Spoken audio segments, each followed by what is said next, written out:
দর্শক, মানিক মে এভিনিউর আজ 5 আগস্ট নতুন বাংলাদেশের বর্ষপূর্তি উপলক্ষে আজকে বিজয় উল্লাসে উল্লসিত সারা বাংলাদেশ থেকে নানা শ্রেণী পেশার মানুষ, ছাত্র জনতা। তারা এখানে বিগত সরকারের পতনের পর দীর্ঘ 1 বছর পরে আজকের এই দিনেই 24-এর আন্দোলনে সাবেক প্রধানমন্ত্রীকে পালিয়ে যেতে বাধ্য করেছিল রাজপথে রক্ত ঢেলে। হাজারো মায়ের বুক খালি করে, হাজারো ভাইয়ের কাছ থেকে ছিনিয়ে নেওয়া হয়েছিল তার ভাইকে, বোনের কাছ থেকে তার বোনকে। এক রক্তক্ষয়ী আন্দোলনের পর অভ্যুত্থান ঘটে নতুন বাংলাদেশের 5 আগস্ট। সেই 5 আগস্টের পর আজকে দীর্ঘ 1 বছরে বাংলার মানুষ তারা এই বর্ষপূর্তিকে উদযাপন করতে 36 জুলাই আজকে এখানে শত শত হাজার হাজার মানুষের উপস্থিতি এবং এই উল্লাসকে আরো আনন্দে মাতিয়ে রাখার জন্য মঞ্চে পরিবেশন করা হচ্ছে কলরবের আয়োজনে সঙ্গীত পরিবেশনা, সাইমুম শিল্প গোষ্ঠী সহ বিভিন্ন নামকরা যে সকল শিল্পী যারা আন্দোলন সময় বিশেষ ভূমিকা রেখেছিল তারাও কিন্তু এখানে মঞ্চে পারফরমেন্স করছে। এই উদযাপনকে কেন্দ্র করে বিশেষ নিরাপত্তার বিষয়টি আমাদের কাছে বেশ চোখে পড়েছে এবং সেখানে বিভিন্ন বাহিনীর যে তল্লাশি নিরাপত্তার কাজে নিয়োজিত থেকে তারা এই অনুষ্ঠানকে আজকে সারা বাংলাদেশে একটি দৃষ্টান্ত স্থাপন করে যাচ্ছে, সেই বিষয়টিকে তারা সার্বিক সহযোগিতা করছে। এখানে মঞ্চে কিছুক্ষণ পরপরই বিগত সরকারের যে অত্যাচার, নির্মমতা, হত্যাযজ্ঞ, বিভৎসতা সেই বিষয়গুলো তুলে ধরছেন এবং আগামীর নতুন বাংলাদেশে নতুনদের সমন্বয়ে, সকলের সমন্বয়ে, সহযোগিতায় নতুন ভাবে গড়ে তুলবে, যেখানে কোনো বৈষম্য থাকবে না, কোনো একক পরিতন্ত্র থাকবে না, এরকমটি হুঁশিয়ারি কিন্তু তারা দিচ্ছেন।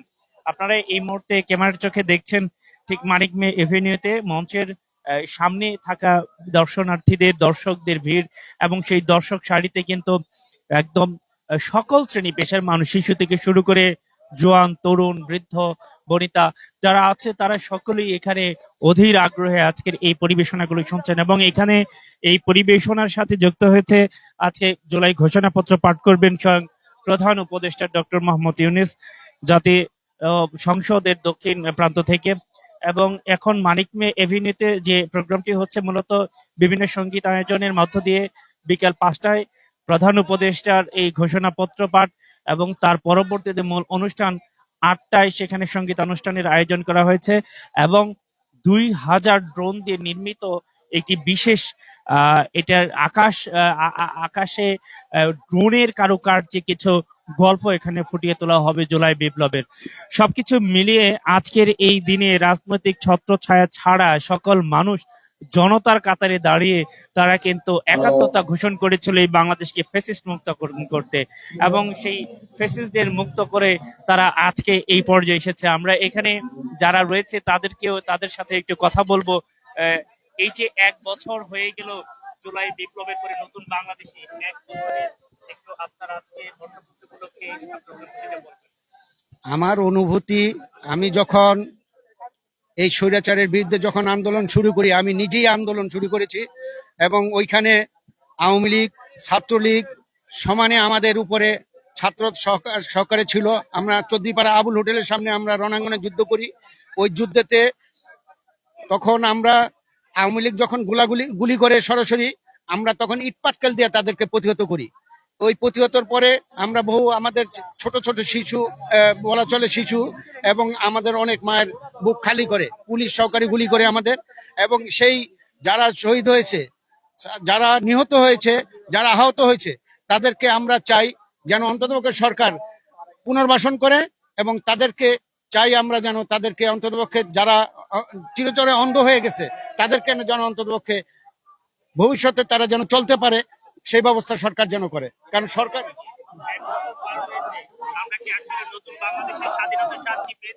না, আমরা পুরোপুরি আমাদের নতুন বাংলাদেশের স্বাধীনতার স্বাদ পাই নাই।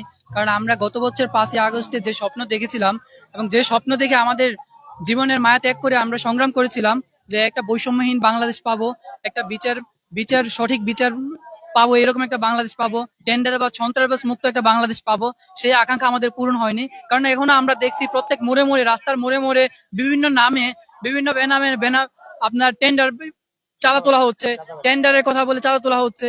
আমরা চাই যে বাংলাদেশে কোনো চাঁদাবাজের কোনো অস্তিত্ব থাকবে না। প্রশাসন যত রকম প্রচেষ্টা করা দরকার, ছাত্র সমাজ অবশ্যই পাশে আছে। আমরা চাই যে নতুন বাংলাদেশে কোনো চাঁদাবাজ থাকবে না। আমরা গতকে যদি অনুযায়ী এই এক বছরে টোটাল 471টি রাজনৈতিক সহিংসতা হয়েছে, যেখানে 153 জন মারা গেছে এবং প্রায় 6,000-এর মতো আহত হয়েছে। এই বাংলাদেশকে আমরা চাচ্ছিলাম। এই বাংলাদেশ অবশ্যই আমরা চাইনি।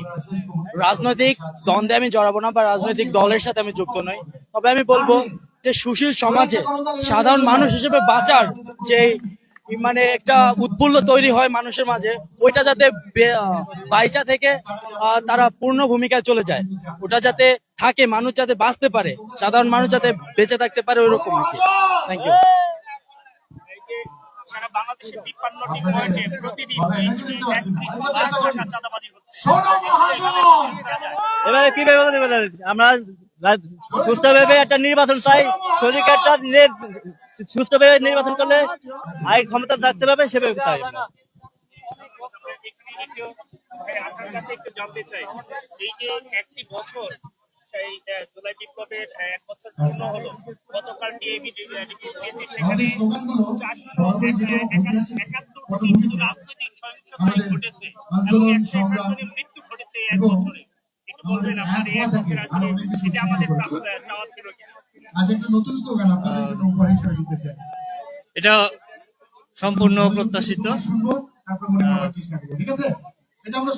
যেমন বাংলাদেশ চেয়েছি, তেমন বাংলাদেশকে 1 বছরে পেয়েছে কিনা? 17 বছরের জঞ্জাল 1 বছরে হবে না, একটু সময় নিবে।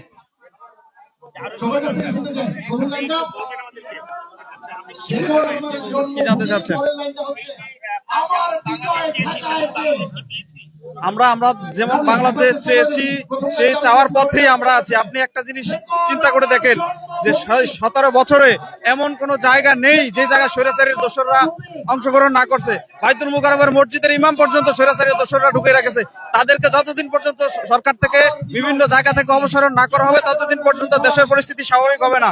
এবং এই 17 বছরের দুঃশাসন, অবশাসনকে নির্মূল করতে হলে আমাদের সময়ের প্রয়োজন রয়েছে, সংস্কার করতে হবে এবং বিচার করতে হবে। তার পরবর্তীতে আপনারা এটা পাবেন। এখনো বিভিন্ন জায়গায় রাজনীতির প্রভাব রয়েছে, অথচ আমরা একই ছায়াতলে ফ্যাসিস্ট মুক্ত করতে সকলে আজকের এই দিনে একত্রিত হয়েছিলাম। কিন্তু আজকে বিভিন্ন রাজনৈতিক মতাদর্শ একদল আরেক দলকে ধরছে এবং দেশের অভ্যন্তরীণ নিরাপত্তার ঘাটতি হচ্ছে, চাঁদাবাজি চলছেই। এগুলো কিভাবে আমরা রোধ করতে পারি? এই চাঁদাবাজি বন্ধ করতে হলে এই দেশে একদম সৎ যোগ্য নেতৃত্ব প্রতিষ্ঠা করতে হবে এবং আল্লাহর আইন প্রতিষ্ঠা করতে হবে। তাছাড়া এই দেশ থেকে চাঁদাবাজি, সন্ত্রাস, মারামারি, হানাহানি এলে বন্ধ হবে না।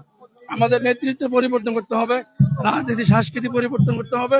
সবাই মিলে আমরা যদি একটা সুন্দর দেশ গড়ে তুলতে চাই, তাহলে আমাদের সবারই রাজনৈতিক পরিবর্তন আমাদের দরকার, মন মানসিকতার পরিবর্তন দরকার। ধন্যবাদ। দর্শক, যেমনটি বলছিলাম, রাজনৈতিক মতাদর্শের ভিন্নতা থাকলেও সকলকে মূলত দেশপ্রেমিক হয়ে দেশের সাধারণ মানুষের কাজে নিজেদেরকে নিয়োগ করতে হবে, তবেই আমরা নতুন বাংলাদেশের যে স্বাদ, সেই বাংলাদেশের স্বাদকে পেতে পারি। তো